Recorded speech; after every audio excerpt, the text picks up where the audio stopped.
Hoy vamos a hablar de lactancia en pandemia. Soy la doctora Patricia Barres Scroc de IFAN Argentina, webmaster de la Sociedad Argentina de Pediatría en su lista de discusión de profesionales en lactancia, Lactasap, y trabajo en lactancia en el Ministerio de Salud de la provincia de Buenos Aires. Como referente IFAN, debo hacer conocer que no aceptamos patrocinio de ninguna índole de parte de las empresas fabricantes de sucedáneos, de la leche materna, equipos relacionados y alimentos complementarios. Y les invitamos a todos a respetar y unirse a esta posición ética.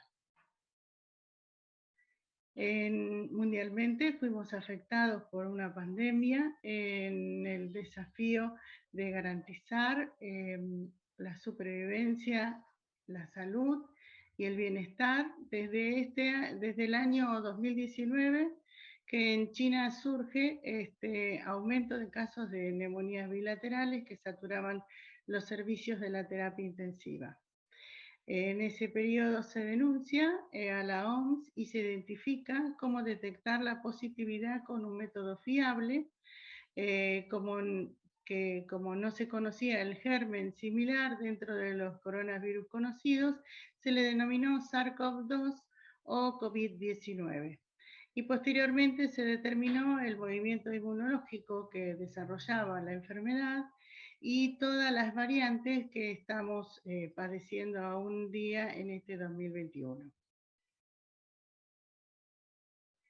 Esta pandemia, más que nada una sindemia, si le agregamos la obesidad, la hipertensión, la diabetes, y la relación que tiene con el medio ambiente. En un inicio se pensaba que era una zoonosis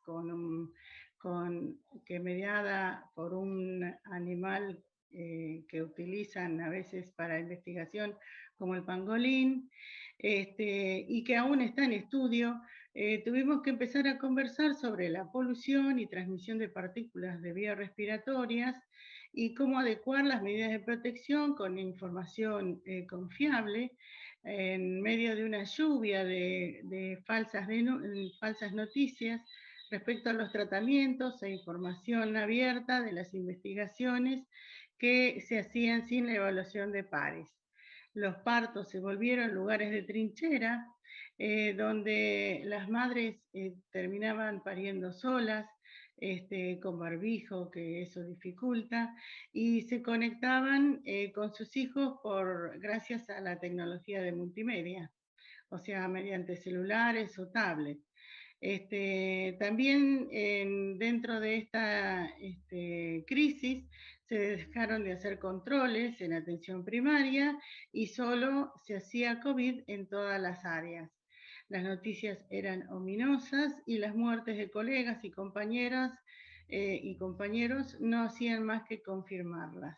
El miedo fue lo que destacó en una primera fase. ¿Y qué nos pasa con una pandemia? Que siempre las crisis de las inequidades y los miedos salen a reflotar hasta que las personas se organizan. Empiezan a preocuparse y luego empiezan a tener idea, y una vez que se organizan, la superan.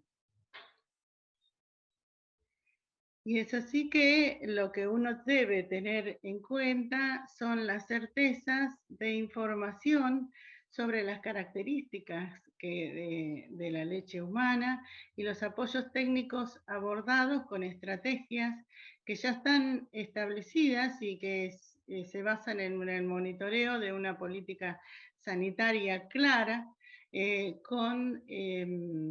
con datos fehacientes como para poder proteger la lactancia materna, tanto desde el prenatal hasta el periodo de amamantamiento del lactante niño y niño pequeño.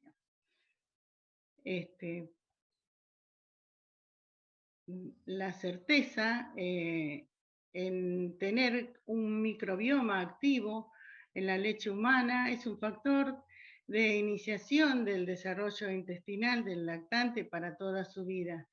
que se empieza a adaptar al tipo de finalización de parto, a la antibioterapia recibida, al entorno ambiental que marca la evolución epigenéticamente y que logra cambiar lo heredado por los genes. Entonces, al recibir este lactante unos 800 mililitros diarios, recibiría a una 10 a la quinta, a la séptima, de bacterias personalizadas y de componentes que atraen a otras bacterias en la leche humana para su fortalecimiento y así evitar el riesgo de las enfermedades no transmisibles del adulto, como son la diabetes, las infecciones y, bueno, en los recién nacidos el eczema, las enterocolitis necrotizantes. Todo un regalo evolutivo de la naturaleza mediante la leche materna.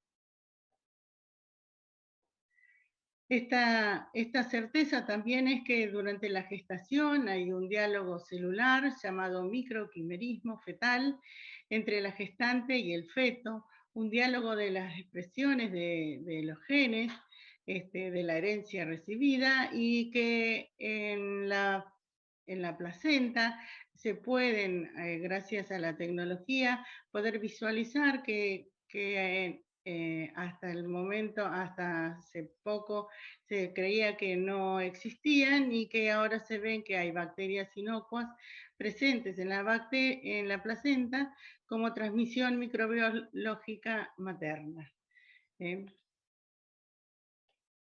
La idea mundial fue entonces no solo conocer las certezas de que no está el COVID presente como partícula infectante en la leche materna ni en el líquido amniótico, sino que también se debe sumar el prevenir las complicaciones con medidas de protección claras, sin perder derechos tampoco de la atención de calidad o recibir el alimento óptimo y seguro como una experiencia positiva del nacimiento.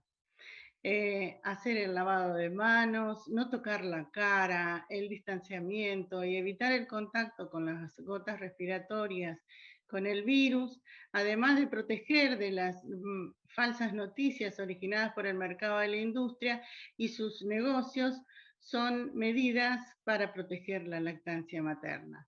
Los protocolos son, gracias a Dios, son bastante claros, creando incluso carriles seguros de tránsito hasta que se implemente una vacunación segura. O sea, lo que debemos hacer es tener certezas y prevenir las complicaciones. Es así que en los protocolos la prevención en las gestantes, por ejemplo, es que debe informarse por el agente de salud ya comprometido a que se conozcan los riesgos del tipo de alimentación que va a tomar, que facilite una elección informada basada en sus derechos como una experiencia positiva de nacimiento y de lactancia, que sea segura y personalizada. No sé, en cuanto al parto, no se modifica la finalización del parto por la pandemia, sino por las condiciones clínicas de cada paciente, y se puede realizar el contacto piel a piel y la lactancia debe ser segura. Cuando amamanta, se ha comprobado que pasan anticuerpos IgA, IgG al estar la gestante o la puérpera vacunada o que haya tenido COVID. Y también que sea esa lactancia respetada, adecuando a su realidad el suplemento que requiera.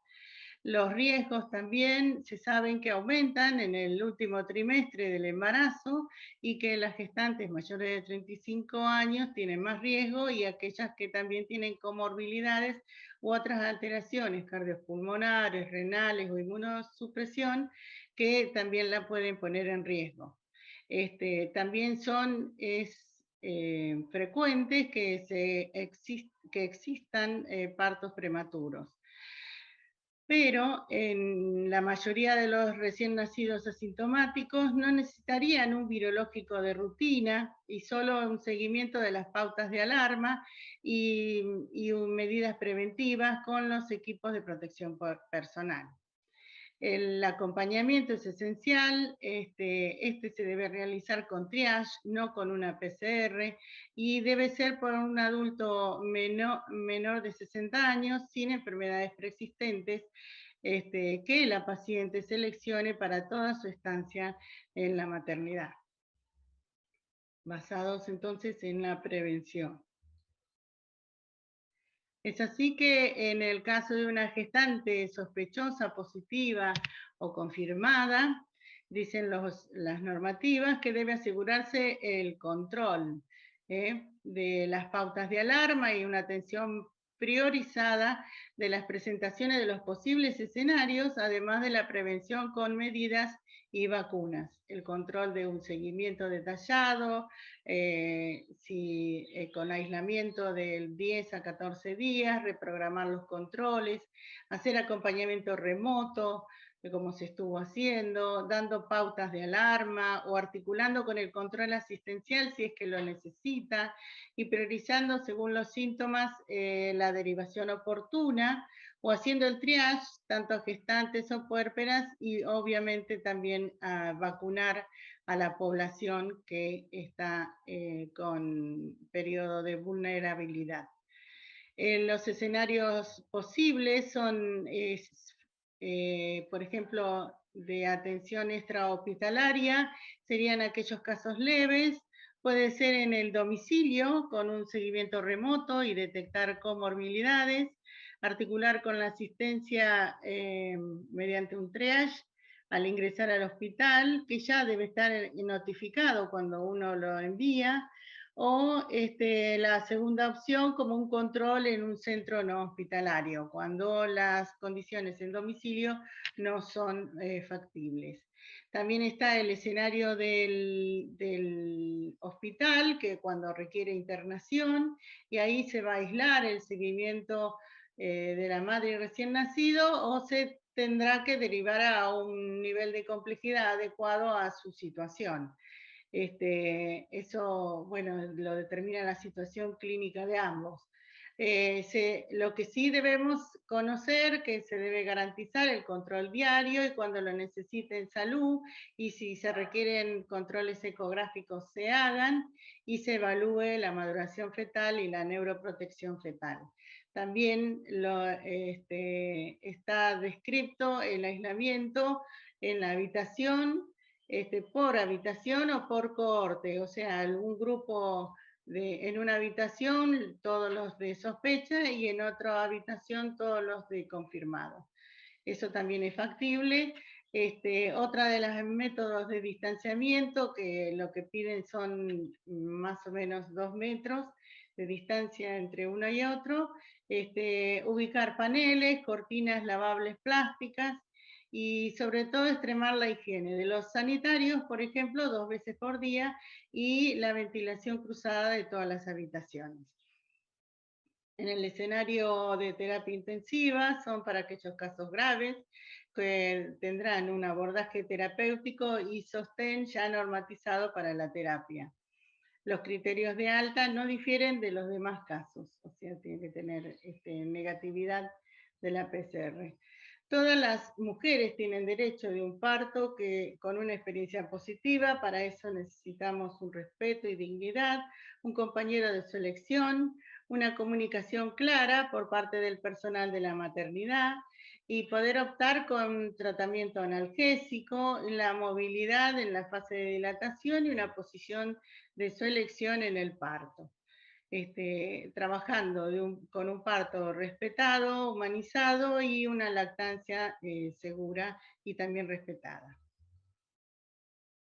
Volviendo a lo que es lactancia estrictamente, conocemos que las recomendaciones generales, que en una educación prenatal salva vidas, que iniciar la lactancia con apoyo y acompañamiento desde la primera hora es fundamental, que debemos sostener los cuidados y la lactancia también en el hogar, y si hay complicaciones, también facilitar cómo hacer la relactación para retomar la lactancia. Siempre hay que recordar que debe estar el marco de la prevención con la higiene, con las medidas preventivas y los cuidados para sostener la lactancia en el ciclo vital del binomio. En la higiene sería lavado de manos con agua jabonosa, el baño diario, el ambiente que esté ventilado y las superficies limpias y que use agua segura. La prevención, el distanciamiento físico más o menos de a 2 metros cuando no estén usando la mascarilla, usar la mascarilla, tener un acompañamiento sano que ayudará a que el niño se instale y se acomode con un sueño seguro y que se haga efectivo el distanciamiento cuando la mamá se tenga que sacar el barbijo y que los visitantes puedan asistir y estar acompañando solamente con un triage y no con una PCR. En cuanto a los otros cuidados, la postura y colocación al pecho que sea preferencial y si la indicación en neo es limpiar el pezón antes de extraer, se puede lubricar con las gotitas de leche de ella, ¿no? Cuando hablamos de extraer la leche materna, sobre todo en los hospitales que tenemos los centros de lactancia materna, la extracción de la leche humana debe ser biosegura en todo momento, que es una práctica adecuada e ineludible. El lavado de manos hay que hacerlo concientizados en que tiene que ser perfecto, limpiar las superficies en donde apoya todo lo que toca, tanto las bolsas que guardan las cosas, los envases. Si los envases, en cuanto a los envases que sean con tapa, limpios, guardados en cajas, descontaminados por fuera con alcohol 70, como se hace habitualmente. Se debe rotular el envase con fecha y nombre de la paciente que se extrae la leche y del bebé.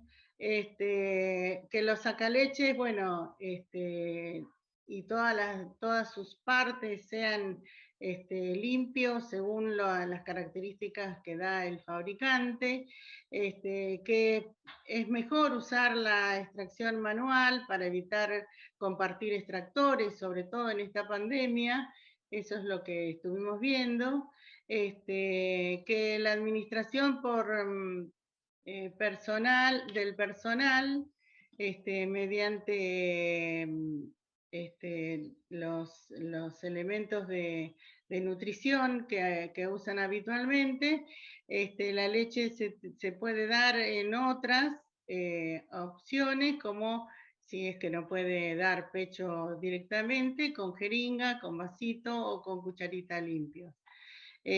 Toda esa leche debe estar siempre dentro de la cadena de frío y se puede guardar en una jeringa, generalmente lo guardan en un doble bolsa de cierre hermético, para que no se vuelque, porque el peligro es que se vuelque y se termine perdiendo esa leche, que ya está fraccionada, ¿no? Que la utiliza la enfermera y la tiene en la heladera y viene otro, el médico, a retirar esa leche para ese paciente. O sea, tratar de evitar que no haya ningún punto crítico de la trazabilidad de ese producto que ocasione una contaminación o una complicación como perder la producción.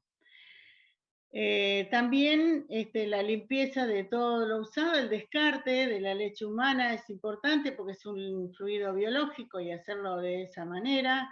El almacenamiento de la leche materna es un fluido biológico, nunca se pone en la puerta, se utiliza ponerlo en una heladera de 4 a 8 grados centígrados para enfriar y si tiene que frizar es a menos 19 grados centígrados. Y bueno, los envases limpios se colocan sobre una toalla de papel descartable cuando estamos por lavarlos, higienizarlos y mandarlos a esterilizar. Y siempre tratar de consultar con un experto de lactancia materna.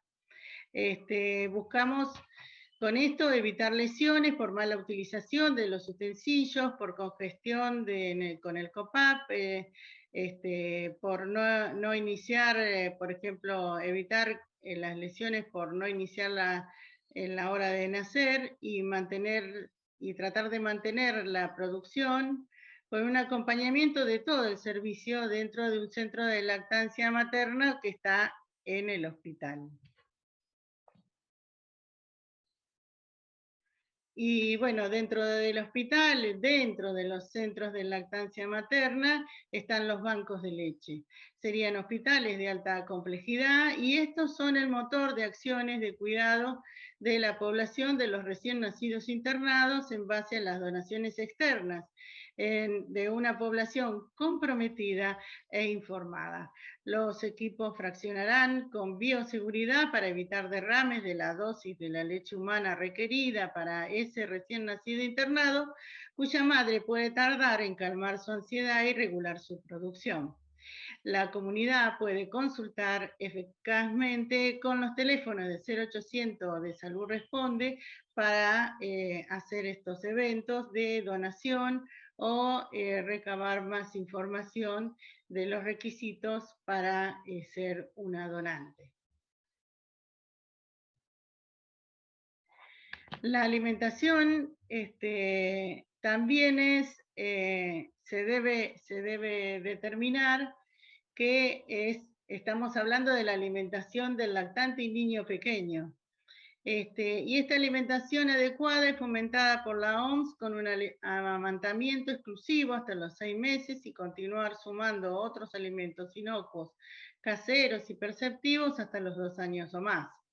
Pero si surgen inconvenientes, siempre es posible relactar a fin de adecuar la producción. Pero si necesita información de alimentación artificial por razones médicas, estas deben darse en forma privada y personalizada, explicando cómo evitar las contaminaciones, las quemaduras o que por una leche que esté demasiado caliente, o agregados que no utilicen agregados en esa leche que están preparando, junto con las medidas preventivas para asegurar un vínculo, un contacto visual y un sueño seguro.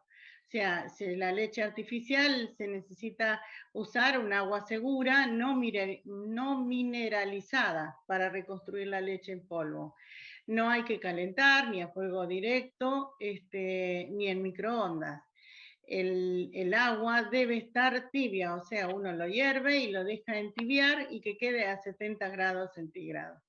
Y no se debe agregar azúcar, porque ya las fórmulas ya lo contienen. Y al darle el biberón hay que tomar la prevención de decirle a la madre que lo haga contacto piel a piel y con contacto visual, que el bebé nunca debe tomar solo su biberón. Y además al dormir que el sueño seguro es mejor con amamantamiento, pero si no hay amamantamiento, el sueño seguro con la posición boca arriba, la cohabitación, la cuna con un colchón firme, sin taparse, con frazaditas o cosas que puedan provocar una asfixia, con un ambiente de temperatura agradable para ponerlo nada más en su ropita y que quede tranquilo, durmiendo todo el tiempo que necesita, y que los padres no fumen, y los padres y madres no fumen, o todo el entorno familiar no fume, libre de humo, con un aire limpio, ventilado, y dar el pecho a demanda si es que puede y o la suplementación que requiera, y la introducción del chupete después que esté instalada la lactancia materna al mes o cuando lo indique el pediatra. Por eso la lactancia materna, que es no es solo un tipo de alimentación, sino también tiene un entorno social y cultural que no podemos ignorar. La vigilancia del modo de proteger del marketing de sus años de la leche materna es una deuda más para la lactancia. Esto de respetar pero sin vigilar no, no da un significado de concretar algo. Que hay circunstancias que están presentes en esta etapa, como la violencia o la pérdida de trabajo durante las crisis, catástrofes y emergencias, y que eso también involucra la forma de amamantamiento y la continuidad. Que, por ejemplo, a partir de las fake news, se debió señalar dónde ubicar la información fehaciente, tanto para los equipos como a la población en general. Y eso fue todo una tarea titánica de redirigir la información que se necesitaba. Pero bueno, estábamos en una situación donde en prepandemia los indicadores de lactancia estábamos abogando a instalar espacios de lactancia, tanto extrahospitalarios como intrahospitalarios, además del acompañamiento y el contacto piel a piel del inicio de la vida. En esta pandemia, bueno, parir con mascarillas y sola fue toda una alerta que debíamos recuperar. En el 2019 se había hecho un relevamiento nacional con un buen porcentaje de lactancia materna exclusiva. La lactancia materna exclusiva en el menor de sexto mes era de 43,7% para todo el país. Para la zona de Cuyo era un 63,4% y para Patagonia un 60,1%. En cuanto a aquellos que amamantaban y tomaban otros líquidos nutritivos, en el país eran casi un 38,4% para todo el país, en Cuyo era un 25,7% y en Patagonia un 27,5%. Y aquellos que decidían no amamantar, una lactancia cercana a los 2 años, era solamente un 10%. Y la libre demanda a nivel de país era un 72,3% para todo el país, siendo el NOA el que tiene mayor amamantamiento de libre demanda con un valor de 81,8% de prevalencia de lactancia exclusiva a libre demanda. Estos son los indicadores nacionales de la frecuencia que se tomaron con una sola encuesta del ENIS del número 2 del 2019. Cabe resaltar que todas las provincias no hacen indicadores los mismos, no tienen los mismos indicadores ni tienen la misma frecuencia de recabar los datos. Por eso dificulta el hecho de ni regionales ni provinciales. Dificulta el registro y la recuperación de los datos para poder estimar qué es lo que sucede. Sin embargo, bueno, con este estudio que se hizo, se pudo ver que también se tomó en cuenta el nivel educativo, la cobertura de salud y el quintil de ingresos en el hogar. Bueno, también determinó en ese estudio, ahí tienen el enlace donde pueden sacar la información, durante la primera hora o inicio de la vida de este recién nacido, y la mayoría iniciaron la lactancia materna, un 50%, 56,5%, iniciaron en la primera hora de vida, y los motivos para no amamantar, que es la tabla 4.3 que ven aquí, tanto como aquellos que destetan se repiten, o sea, si era que no tengo leche, que no puedo prenderme, que me lo indicó el médico, bueno, y por lo que nos hace pensar que debemos reforzar los puntos críticos de este ciclo vital, es decir, consolidar 15 minutos de información de lactancia materna en el último trimestre de gestación, facilitar, acompañar la hora mágica posparto y la técnica, obviamente, en el inicio de la lactancia materna dentro de esa hora.